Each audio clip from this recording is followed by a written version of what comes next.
মালিক ও শ্রমিকের সম্পর্কের অবনতি ঘটিয়ে একটি গোষ্ঠী সুযোগ নিতে চায়, তাদের ব্যাপারে সজাগ থাকতে হবে বললেন জামায়াতের আমির ডাক্তার শফিকুর রহমান।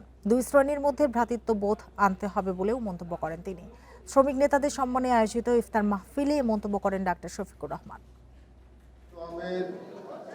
সোমবার রাজধানীর কাকরাইলের ডিপ্লোমা ইঞ্জিনিয়ার্স ইনস্টিটিউশনে শ্রমিক নেতাদের সম্মানে ইফতার মাহফিলের আয়োজন করে শ্রমিক কল্যাণ ফেডারেশন। এতে প্রধান অতিথি হিসেবে যোগ দেন জামায়াতের আমির ও সংসদের বিরোধী দলীয় নেতা ডাক্তার শফিকুর রহমান।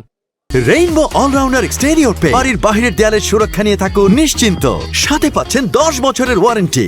তিনি বলেন, শ্রমিক ও মালিকের সম্পর্ক হবে একে অপরের পরিপূরক। মালিকপক্ষ শ্রমিকদের সন্তানের চোখে দেখলে অর্থনৈতিক বৈষম্য দূর হবে বলেও মন্তব্য করেন তিনি।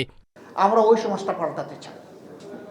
আমরা একটা কেয়ারিং সোসাইটি, একটা দরদি সমাজ গড়তে চাই, যেখানে প্রত্যেকটা মানুষকে সম্মান করবে, ভালোবাসবে। তিনি আমার পরিচিত হোক অপরিচিত হোক, for me enough, he or she is an human being, আর কিচ্ছু লাগে না আমার। এদিকে সুপ্রিম কোর্টে বাংলাদেশ লয়ার্স কাউন্সিলের ইফতার মাহফিলে অংশ নিয়ে জামায়াতের সেক্রেটারি জেনারেল মিয়া গোলাম পরোয়ার বলেন, নির্বাচনী ইঞ্জিনিয়ারিংয়ের অভিযোগ থাকলেও দেশের স্বার্থেই ভোটের ফল মেনে নিয়েছেন তারা।